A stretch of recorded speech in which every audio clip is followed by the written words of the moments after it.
Hey, how you doing? This is Adam Post, publisher of more than 1,000 comic books and marketing expert covering woke companies getting destroyed, dropping the propaganda. ESG is not what it used to be. Let's get into the story. Before we do, please be sure you are subscribed to the channel. Click the bell for notifications. Give me a thumbs up. I really appreciate you guys. Coming from RT.com, no more culture wars?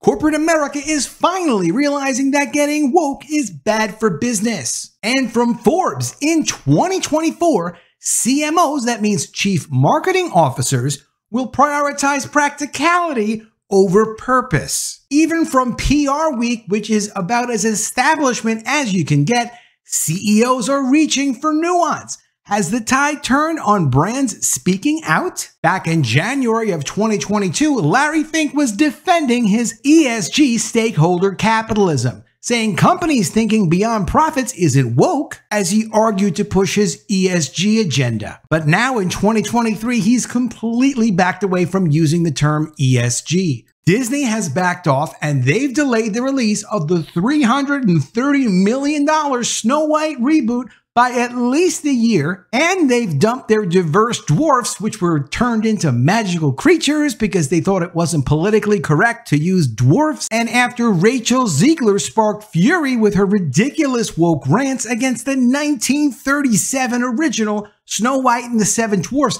that made Disney into the animation company everyone knows. And this just came out today in the Wall Street Journal, also related to Disney.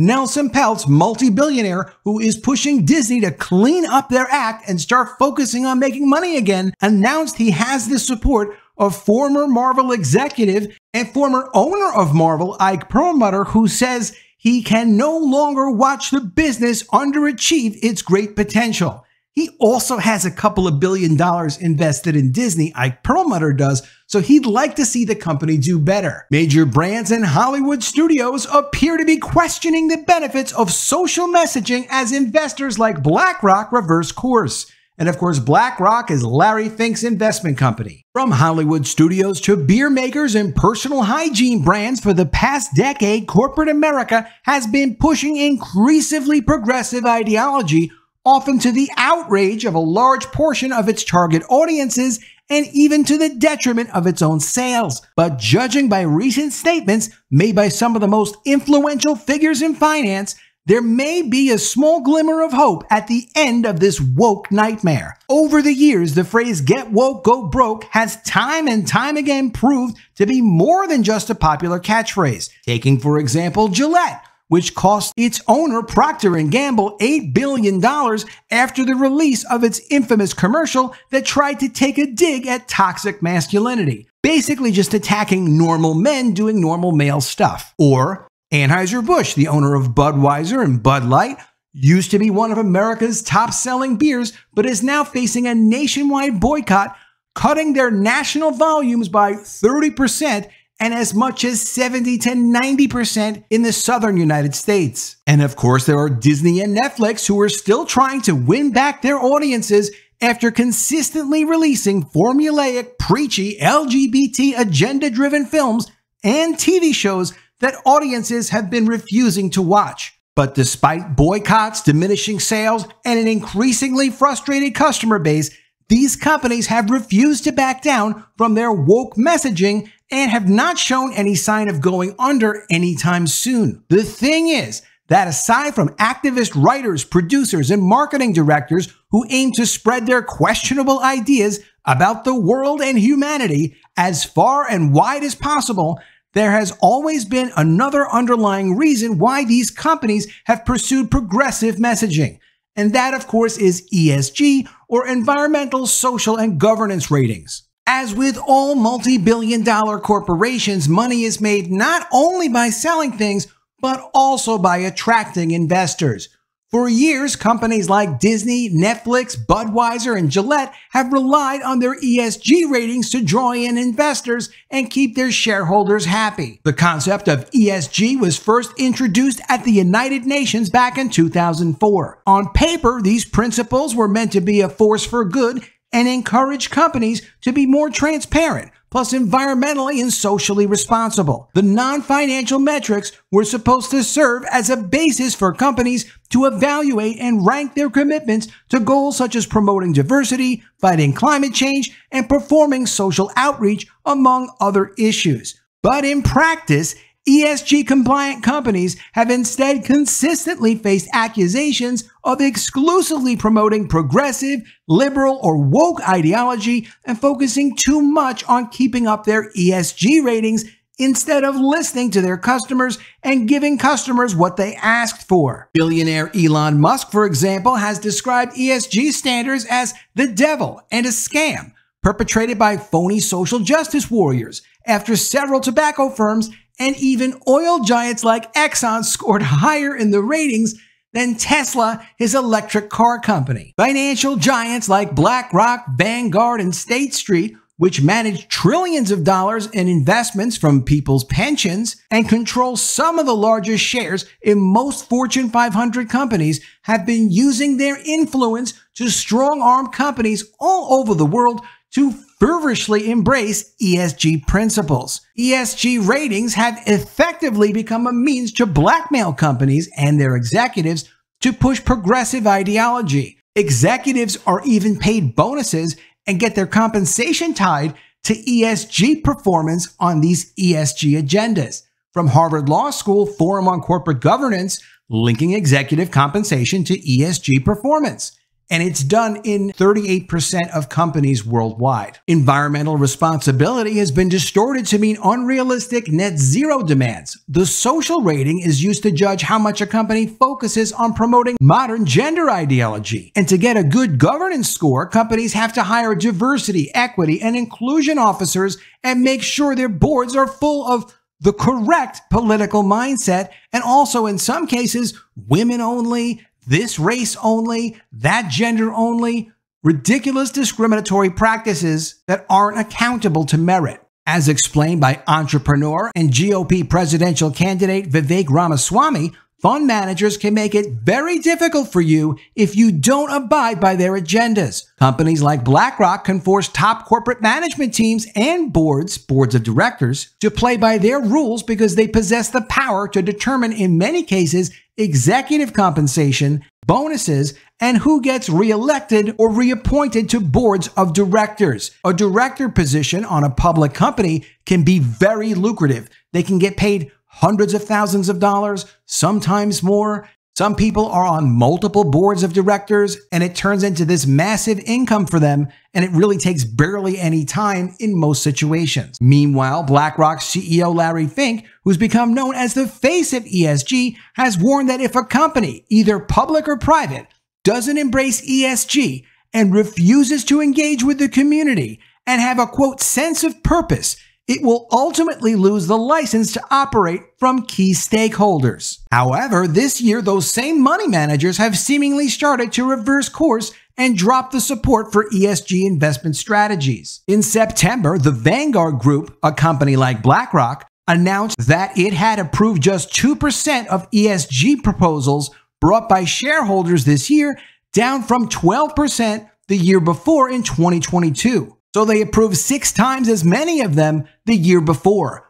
Meanwhile, BlackRock, the world's largest asset manager, approved only 7% of the social and climate proposals that it faced this year, compared to 24% in 2022. BlackRock's global head of investment stewardship, Jude Abdelmahid, explained the low approval ratings by citing a continued decline in the quality of proposals, describing them as overreaching, lacking economic merit, or simply redundant. Even Larry Fink, who almost single-handedly pushed these standards to the forefront of the business world in order to force behaviors, as he said himself, has also recently stated that he himself doesn't use the word ESG anymore because it's been entirely weaponized and politicized by both the left and the right. That was after Fink reported earlier this year that his company had lost approximately $4 billion in managed assets tied to ESG backlash. Admittedly, those losses have had a negligible impact on BlackRock's $9 trillion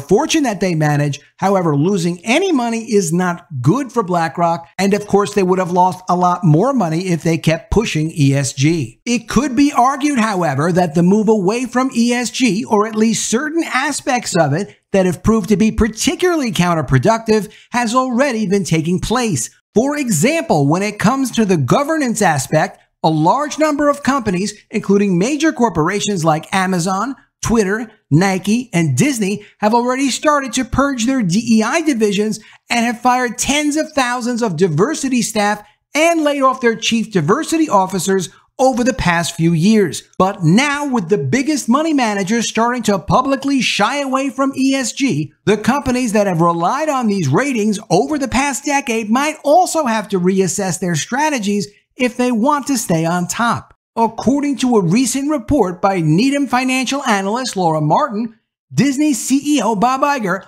unexpectedly told a 120-person investor event in September that he wanted to, quote, quiet the noise on the culture war issues because it was not healthy for Disney's businesses, stressing that content should be entertaining, not issues-focused. Quote, "It's not our goal to be involved in a culture war.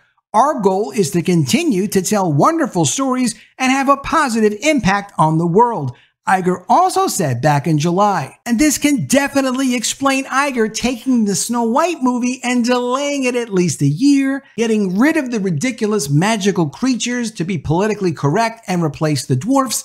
Maybe the movie doesn't even come out at all, but this is the first concrete action that I've seen that does show Iger was serious when he was talking to those investors, that he needs to do things that will calm things down because Disney's been getting themselves in a lot of trouble and not been responding to obviously endless negative publicity for their company and their projects. Netflix, which has become infamous for race-swapping popular characters in the name of diversity and pushing preachy LGBT content, is seemingly also trying to move away from the woke crowd, although at a very slow pace. After losing over 1 million subscribers in 2022, the streaming service started crawling back to form by canceling progressive shows about anti-racist babies. They really did have an anti-racist babies-based show, and instead is focusing on true crime documentaries and refusing to censor controversial comedians like Dave Chappelle and Chris Rock. In the wake of Chappelle's The Closer special last year, which drew the ire of many progressives, the streaming service even told its outraged staff in a memo that they could look for another job if they had issues working on content they didn't agree with. However, except for a few successful recent films and shows like Guardians of the Galaxy Volume 3 and One Piece on Netflix that have managed to distance themselves from the current culture wars and actually entertain their audiences, neither Netflix nor Hollywood as a whole have really ditched their old habits. Of course, some of the issue related to that is a movie can take a couple of years to get done. A television series is not something you can bang out over a weekend, so we'll have to see as time goes on. Aside from the ESG focus, the wokeness in most of these projects can also be explained by the fact that most Hollywood writers' rooms are staffed with incompetence and general assorted activists, as pointed out by a Hollywood screenwriter who goes by the name Script Doctor on Twitter. He explained that many of these youngins currently working in the industry had gotten their positions through inclusivity quotas. However, this summer's Writers Guild of America strike could result in changes to the industry, the screenwriter said on a recent podcast. After a nearly 5-month standoff, the Alliance of Motion Pictures and Television Producers finally signed a deal with the WGA under which writers will get more money for their work and receive certain protections, including from artificial intelligence.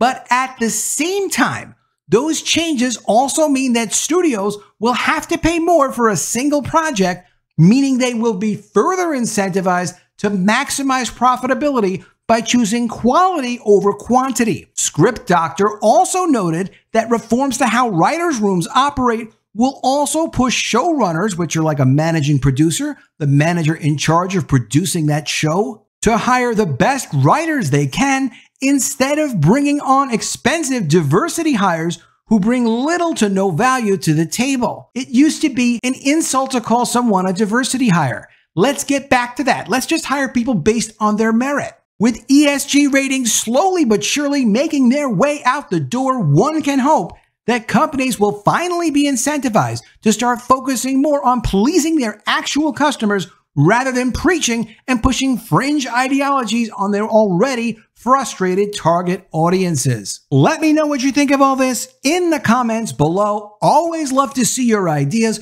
Please be sure you are subscribed to the channel. Click the bell for notifications, give me a thumbs up, and I'll see you again soon with another video. And if I don't see you, I will miss you.